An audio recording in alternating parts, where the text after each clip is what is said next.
Todas las noticias y la actualidad del sector. Análisis, información e inversión. Todo en Crypto Trend.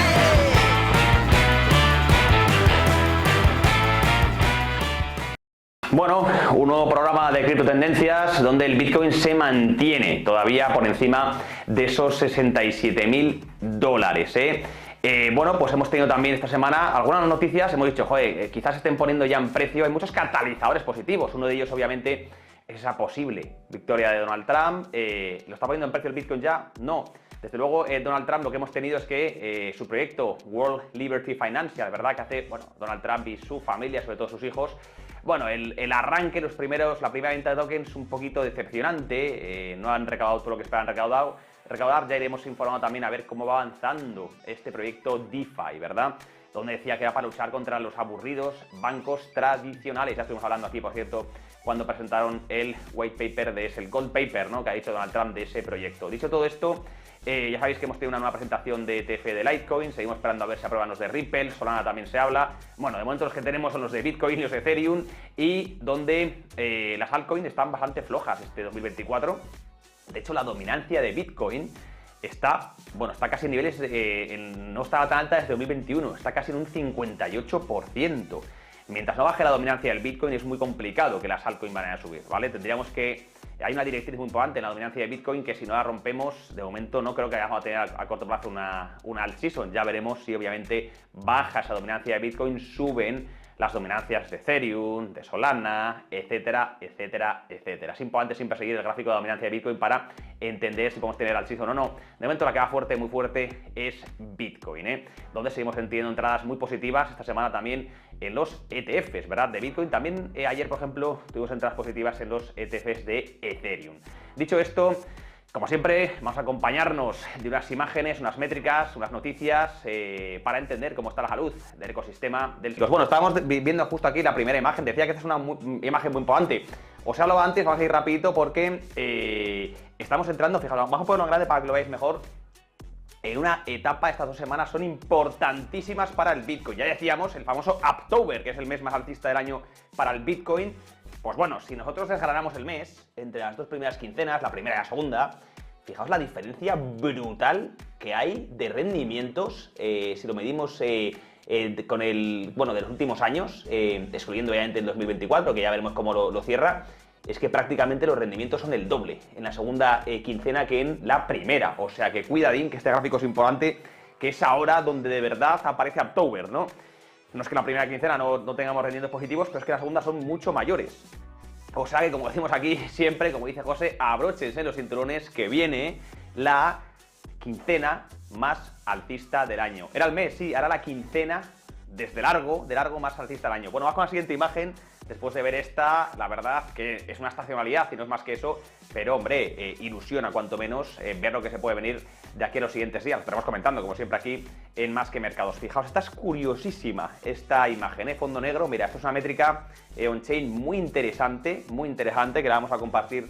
Vamos a ponerlo en grande porque el fondo negro, pero creo que ahí vamos a explicar un poco qué quiere decir todo esto. Básicamente vemos el precio del Bitcoin, como siempre en blanco, y estas son las entradas en las direcciones de acumulación, ¿vale?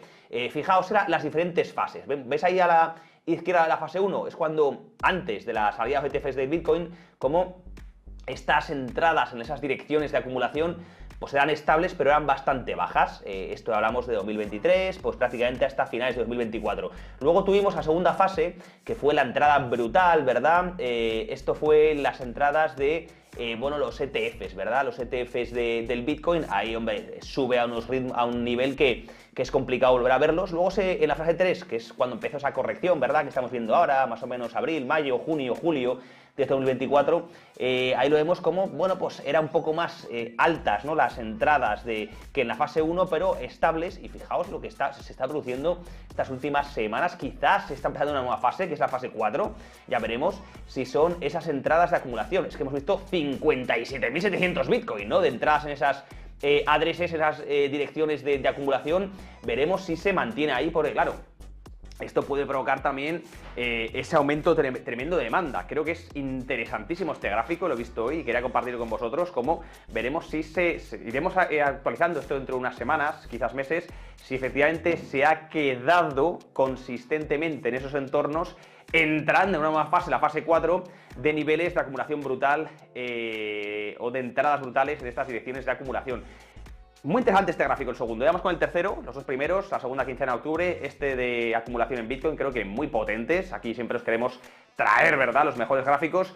Y este no se queda ni mucho menos corto. Está deambulando, ¿verdad?, este gráfico por redes sociales. Vamos a explicarlo aquí para que lo entendáis qué significa todo esto. Vamos a ponerlo en grande, está en inglés, pero bueno, vais a ir traduciendo también las pocas palabras, ¿no?, que tiene en inglés. Y es que aquí, mira, te dice que se estima, son estimaciones, bueno, pero bastante accurate, ¿ves? Bastante exactas, ¿verdad?, de cuántos usuarios tienen criptomonedas en todo el mundo, ¿eh? Y se especula que más o menos unos 617 millones de personas tienen criptomonedas en todo el mundo. Más o menos hay unos 8.000 millones de personas, ¿no? Pues si se divide, ¿verdad?, tenemos más o menos que un 12%, un pelín más del 12% de la población tiene o ya es poseedor de criptomonedas. Eso sí, de ese 12% o de esos 617 millones de personas, solo entre 30 y 60 millones son, usuarios activos cada mes, ¿no? Que esto es pues más o menos entre un 5 y un 10% de los tenedores, ¿vale?, de los poseedores de criptomonedas son usuarios activos, ¿vale?, lo que se llama active user. Los otros son, pues ahí te lo explica, ¿no? ¿Cómo se estima eso? Pues ahí te lo explican, pero los otros son a lo mejor que compran y holdean y que a lo mejor llevan tiempo sin abrir sus wallets, ¿no? Entonces, bueno, ahí se explica todo eso y veis, fijaos abajo, 27, lo veis abajo con los redondelitos, 27 millones que son los que mueven, ¿verdad?, sus wallets cada mes, y luego tenemos esos 220 que lo mueven cada mobile monthly active addresses, y luego tenemos el total, que son los 617 millones. Creo que es tremendo. ¿Cuándo llegaremos? Fijaos, es una pregunta. ¿Cuándo llegaremos que esos 617 sean los 1.000 millones? ¿Cuándo llegaremos a los 1.000 millones de usuarios de criptomonedas? No está tan lejos, ¿eh? Hombre, es casi un 40% más. Quizás en 2025. Bueno, también lo iremos actualizando. También nos gustaría leer vuestra opinión. Igual me precipita un poco. ¿Creéis que en 2025 estaremos ya en que en el mundo habrá 1.000 millones de personas con criptomonedas? Bueno, ya veremos. Vamos con la última imagen de hoy. Luego, insisto que hay un vídeo muy potente, pero esta cuadra también es interesante. De hecho, esto lo publicamos en nuestro Twitter, @tradingpromedia, siempre lo recordamos, pero darle a seguir, que aquí se comparte mucho, aquí todas las sociales. El mismo link en todos ellos, @tradingpromedia, todo junto. Los que operéis en Ethereum, los que tengáis Ethereum, esto de verdad os va a interesar. El propio Vitalik Buterin, fundador de Ethereum, el canadiense, de descendencia rusa, fijaos, ha compartido su roadmap, su hoja de ruta de Ethereum, lo que va a venir para Ethereum, de las propias palabras las propias redes sociales de Vitalik Buterin. Lo hemos querido explicar, vamos a ponerlo en grande para que entendáis cuál es esa hoja de ruta de Ethereum y por qué nosotros seguimos pensando que es un proyecto más que interesante. Ahí es la foto que subía el Key Goals, que subía el propio Vitalik Buterin ahí abajo, pero lo explicamos traducido al español obviamente un poquito arriba. La nueva hoja de ruta de Ethereum, ¿verdad? Mirad, planea alcanzar ya más de 100.000 TPS, son transacciones por segundo, entre sus Layer 1, su capa 1, que es Ethereum, y sus capas 2, ¿no? Hablamos de Polygon, hablamos de Optimism, hablamos de Arbitrum, etcétera, etcétera, etcétera, ¿verdad? También tiene, llegar a las 100.000 transacciones por segundo, ¿eh? También tiene, es una escalabilidad brutal esa, ¿eh? Objetivo también tiene mejorar la interoperabilidad, ¿vale?, entre las blockchains de capa 2, lo que hemos comentado, las blockchains de capa 2, las más importantes que hemos comentado, aunque hay un montón de Layer 2, ¿verdad?, en Ethereum.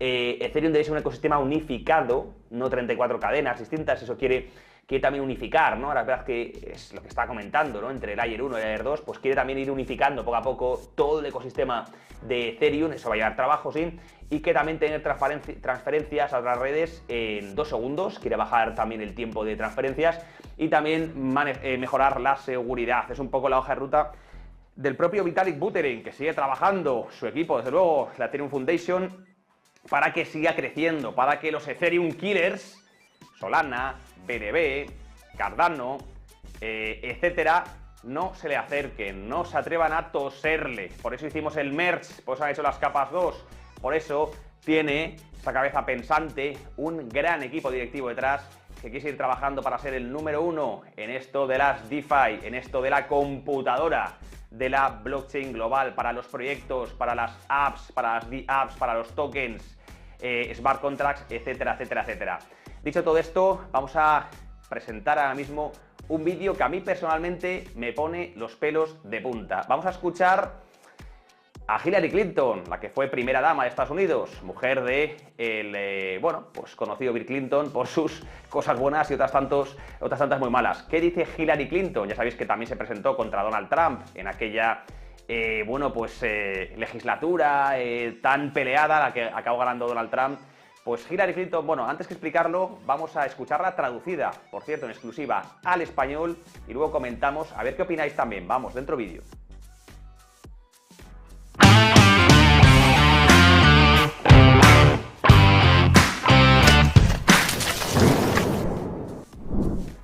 Deberíamos, en mi opinión, derogar algo llamado Sección 230, que otorgó inmunidad a las plataformas en Internet porque se pensaba que eran simplemente intermediarios, que no deberían ser juzgadas por el contenido que se publica. Pero ahora sabemos que esa era una visión demasiado simplista, que si las plataformas, ya sea Facebook o Twitter, X, Instagram o TikTok, lo que sean, si no moderan y supervisan el contenido, perdemos el control total. Y no se trata solo de los efectos sociales y psicológicos, es un daño real.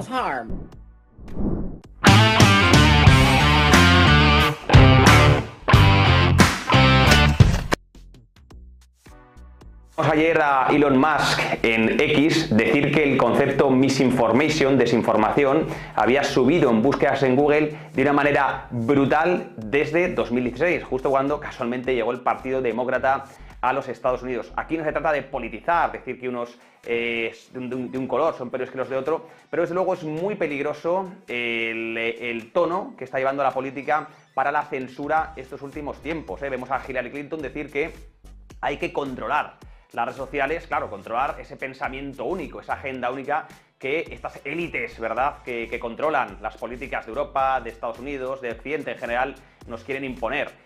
Klaus Schwab decía otro día, Klaus Schwab es el presidente del World Economic Forum, que nadie le ha elegido a este hombre, ¿verdad?, este alemán nadie le ha elegido, pero que, bueno, se creen deber y en derecho de guiar nuestras vidas hacia ese pensamiento único, esa agenda única. Decía que hay que controlar toda la información y que si los ciudadanos no tienen nada que ocultar, no tienen por qué temer este control, ¿no? Es una muy peligrosa esta deriva la que está tomando con ese control. Ya lo hemos visto con Telegram, con Pavel Durov detenido, ¿verdad?, en Francia, Elon Musk, como en Brasil también le han querido censurar porque, bueno, le pedían censurar a los contrincantes de Lula, a lo que se opuso Elon Musk, pero que al final muchos de ellos acaban pasando por el aro, ¿no? Porque el control es el control y vamos viendo cómo esa agenda, ¿no?, ese control que va para la Agenda 2030 cada vez es más peligroso. Es importante que se comparta todo esto, es importante que nosotros desde aquí demos nuestro pequeño granito de arena. Yo, por favor, os pido que compartáis todo esto porque hay que luchar contra esta supresión de la privacidad y cada vez va a más. Es muy peligroso esta deriva.